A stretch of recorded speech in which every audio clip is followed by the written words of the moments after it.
Tiger Nageshwar Rao Andhra Pradesh के छोटे से गांव जिसका नाम था स्टुअर्टपुरम। उस गांव में 10 चोरों का झुंड, उनका लीडर था टाइगर नागेश्वर राव और वो पूरा गांव, चोरों का गांव मशहूर था चोरी डकैती के लिए। आपने चंबल के डाकुओं का नाम सुना होगा, आपने फिर इसका नाम कैसे मिस कर दिया, आप खुद जवाब ढूंढो, क्योंकि चोरी और डकैती के मामले में उनसे ये रत्ती भर कम नहीं थे। इस बात से आप अंदाजा लगाओ कि वो चोरियां करते करते एक वक्त राष्ट्रीय सुरक्षा के लिए एक चैलेंज बन गए थे। तो नमस्कार दोस्तों, एक बार और स्वागत है मेरे चैनल पे फिल्मी रेड पे। रिव्यू का रेड मारते हैं टाइगर नागेश्वर राव ट्रेलर पर। ट्रेलर की शुरुआत में ही दिखा दिया जाता है कि चोरों का गिरोह चोरी किए हुए माल की वो बोलियां लगा रहा है और आगे ट्रेलर में क्या है भाई साहब, वो है ब्रूटल सीन। कुल्हाड़ी से सिर काटने से लेकर लोगों पर यातना देने वाले तरीकों का इस्तेमाल करने तक वामसी का ये डायरेक्शन ये साबित करता है ये फिल्म फुली एक्शन पैक्ड होने वाली है। और ये फिल्म दर्शकों को बताएगी नागेश्वर के बारे में, जो होता है एक सीधा साधा इंसान महज 15 सालों में एक बहुत ही खूंखार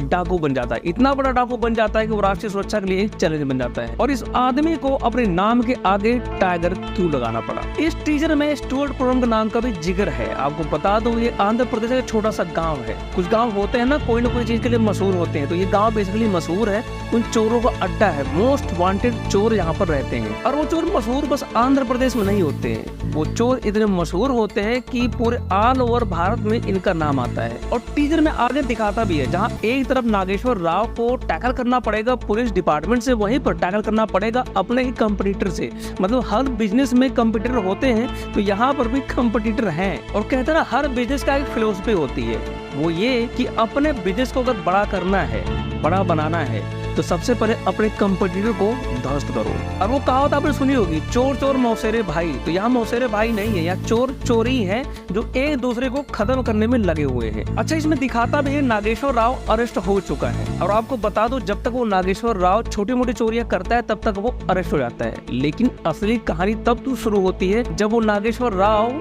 जेल तोड़ के, मतलब पुलिसों पे हमला करके वो जेल तोड़ के भाग जाता है। इसके बाद बनता है वो टाइगर नागेश्वर राव। अगर आप नोट करो तो रवि तेजा और अनुपम खेर का लुक ट्रेलर के लगभग आधे ट्रेलर से पहले कुछ लुक अलग है, लेकिन आप आधे ट्रेलर देखने के बाद आपको लगेगा कुछ चेंज है। चेंज ये है कि ट्रेलर 2 फेज को कंबाइन कर रहा है, मतलब एक कहानी 2 शिफ्टों में चलेगी, प्रेजेंट और पास्ट। और रवि तेजा के जो शक्ल है आप देखोगे तो सीजीआई से उसको लगभग 10 साल तक उसको माइनस कर दिया, 10 साल उम्र कम कर दी है। और हालांकि अच्छा तो लग रहा है, लेकिन तारीफ करनी पड़ेगी उस सीजीआई मास्टर की जिन्होंने शेप दिया है। जब रजनीकांत जैसे आदमी लगभग 60-70 साल के बूढ़े आदमी को यंग दिखा देते हैं, तो ये फिर तो फिलहाल तो अभी यंग ही है। और इसकी पुष्टि अगले सीन में हो भी जाती है, जहाँ पर अनुपम खेर है और आप पूछते हैं कि 24 लोगों को क्यों मार दिया। अब देखने वाली बात ये है कि ये 2 अनुपम खेर अलग अलग हैं या एक ही हैं, 2 अलग टाइमलाइन में। और इस ट्रेलर में दिखाया भी जा रहा है कि हाईली एक्शन पैक्ड सीन और ब्रूटल सीन, और लग रहा है कि यहाँ पैसा बहाया गया है। और एक सीन आप देखो,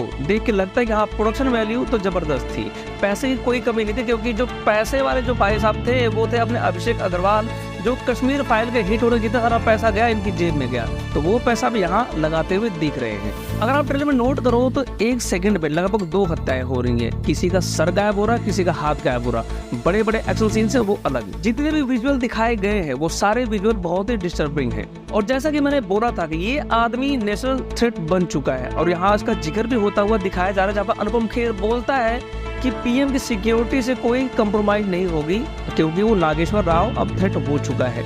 राष्ट्रीय सुरक्षा के लिए बड़ा चैलेंज साबित होने वाला है। देखो, ये बात तो हो गई ट्रेलर में क्या दिखाया गया। अब ट्रेलर में अच्छा क्या था? ट्रेलर में सबसे बढ़िया था विजुअल बहुत ही बढ़िया था। वो लग भी रहा था देख के हाँ कहानी शिफ्ट होने जा रही है 1970 के ईरा में। और इसके बाद दिखाया गया है कि ब्रूटल सीन वो तो अलग ही लेवल पे चल रहे हैं। और इसके बाद जो दिखाया गया इंटेंस एक्टिंग, हर एक किरदारों की, हर एक कैरेक्टर की इंटेंस एक्टिंग, वो हर एक एक्टर बहुत ही अच्छे से करता हुआ दिखाई दे रहा है। देखो, जब कोई आदमी ना नेशनल थ्रेट बनता है, चाहे वो अपराधी किसी भी किस्म का अपराधी हो, उसके लिए पुलिस निकलते हैं एनकाउंटर करने के लिए। और आपको जो बता दो, जो एनकाउंटर करने वाले हैं वो जो शेनु नाम है उनका, सॉरी जीशु शेनु गुप्ता, उनका जो इंटेंस एक्टिंग बहुत ही ब्रूटल दिखाई दे रहा है। लग रहा है कि भाई साहब ये इंस्पेक्टर अगर निकलेगा तो मार के निकलेगा। यहाँ पर कास्ट बहुत ही बढ़िया लग रही है, कास्टिंग जितने भी सारे दिखाए गए वो सारी जबरदस्त है। असल में जो फीमेल लीड में होने वाली है वो नुपुर सेनन, कृति सेनन की छोटी बहन है ये, और ये एक्टर लाइमलाइट में आए थे फिलहाल के एक एल्बम से अक्षय कुमार के साथ। उस पूरी एल्बम में अक्षय कुमार पूछते रह गए जरा उनके बारे में बताना, क्या उनको आता है तुम्हें चुप कराना,